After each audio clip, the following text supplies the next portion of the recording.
আসরের নামাজের পরে বাজানো মাগরিবেলা ডোবার আগে মুসা আলাইহিস সালাম কোহিতুর পর্বতে বাবলা গাছের একটা ডাল ভেঙে নিয়ে মেসওয়াক আরম্ভ করে দিলেন।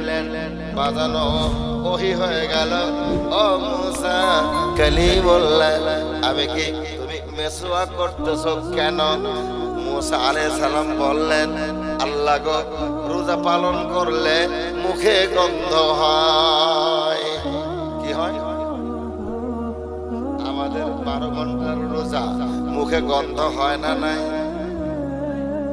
মুসা আলাইহিস সালাম 30 দিন রোজা রাখলেন, গন্ধ কম হইছাল না বেশি হইছাল?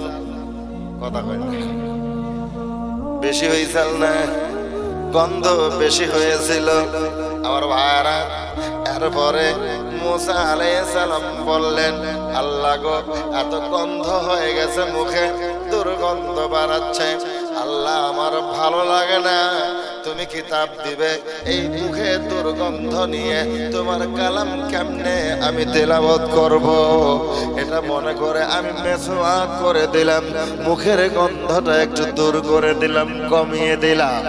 আল্লাহ রাব্বুল আলামিন বলেন, মুখের দুর্গন্ধ নয় ও মুসা কালিমুল্লাহ, তোমার মুখের গন্ধ নয়। আমার আল্লাহর নবী বলেন, রোজাদারের মুখের দুর্গন্ধ মেশক আম্বরের চাইতেও সুঘ্রাণ যুক্ত। আল্লাহ রাব্বুল আলামিন কোরআন নাযিল করেছেন নবী মুহাম্মদুর রাসূলুল্লাহ সাল্লাল্লাহু আলাইহি সাল্লামের উপরে। কার উপরে? নবীজির উপরে। আমার আপনার দয়াল নবীর উপরে আল্লাহ কোরআন নাযিল করলেন। বাজানো তাওরাত নাযিল করেছিলেন আল্লাহ মুসা কালিমুল্লাহর উপরে।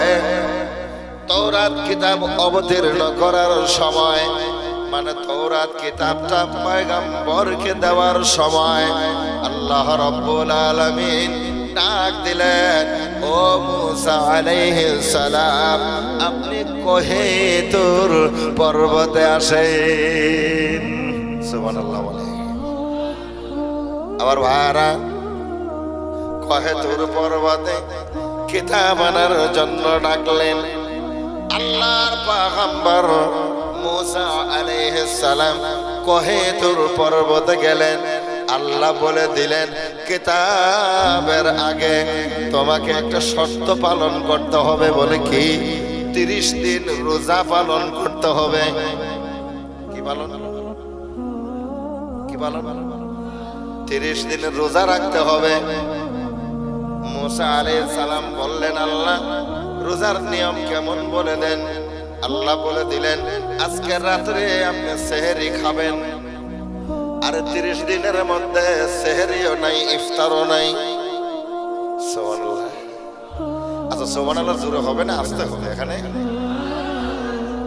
আমাদের রোজা হলো 12 ঘন্টা 13 ঘন্টা, কথা ঠিক কিনা? 12 ঘন্টা 13 ঘন্টা রোজা। বাজানো 12 ঘন্টার পরে আমরা কি করি? রোজা ভঙ্গ করি, ইফতার করি। আল্লাহ বলেন, ওয়া আতিম্মাস সিয়াম ইলাল লাইল, তোমরা তোমাদের রোজাগুলোকে সন্ধ্যা পর্যন্ত পূর্ণাঙ্গ করো। আল্লাহ রাব্বুল আলামিন বিধান দিলেন, ও মুসা কালিমুল্লাহ, আমি আল্লাহ বিধান দিলাম, এই রোজা তুমি পালন করবে। আজকে সেহরি খাবে, 30 দিনের মধ্যে সেহরিও নাই, ইফতারও নাই। রোজাটা কঠিন না সহজ হবে? আর জোরে। আর ভাইরা, 12 ঘন্টা, এবার 1 মাস রোজা পালন হয়ে গেল। 1 মাস মুসা আলাইহিস সালাম রোজা পালন করলেন। 30 রোজার দিন কোহিতুর পর্বতে গেছে, মনে বড় আনন্দ।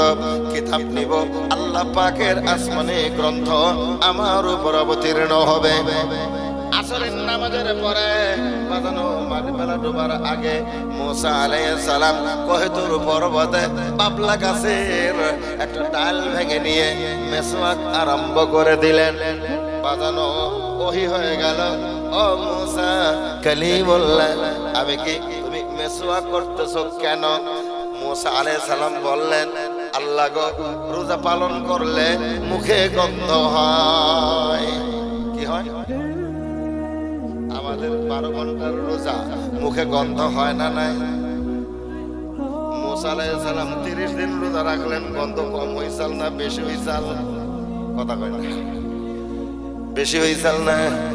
গন্ধ বেশি হয়েছিল আমার ভাইরা। এরপরে মুসা আলাইহিস সালাম বললেন, আল্লাহ গো, এত গন্ধ হয়ে গেছে, মুখে দুর্গন্ধ বাড়াচ্ছে, আল্লাহ আমার ভালো লাগে না, তুমি কিতাব দিবে, এই মুখে দুর্গন্ধ নিয়ে তোমার কালাম কেমনে আমি তেলাওয়াত করব? এটা মনে করে আমি মেসওয়াক করে দিলাম, মুখের গন্ধটা একটু দূর করে দিলাম, কমিয়ে দিলাম। আল্লাহ রাব্বুল আলামিন বলেন, মুখের দুর্গন্ধ নয় ও মুসা কালিমুল্লাহ, তোমার মুখের গন্ধ নয়। আমার আল্লাহর নবী বলেন, রোজাদারের মুখের দুর্গন্ধ মেশক আম্বরের চাইতেও সুঘ্রাণ যুক্ত। আল্লাহ রাব্বুল আলামিন বলে দিলেন, ও মুসা আলাইহিস সালাম,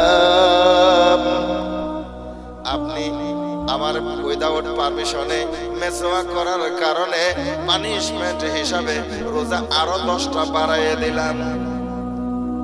কটা হলো? আরো 10টা বাড়াইয়ে দিলাম। 10টা রোজার বিধান বাড়িয়ে দিলেন, রোজা পালন করলেন। এবার আল্লাহ বলে কিতাব দিলেন, কিতাব নিয়ে আসলেন, তেলাওয়াত করেন। মুসা কালিমুল্লাহকে কিতাব দেওয়ার কারণে ডাকলেন আমার আল্লাহ কোহে তুর পর্বতে।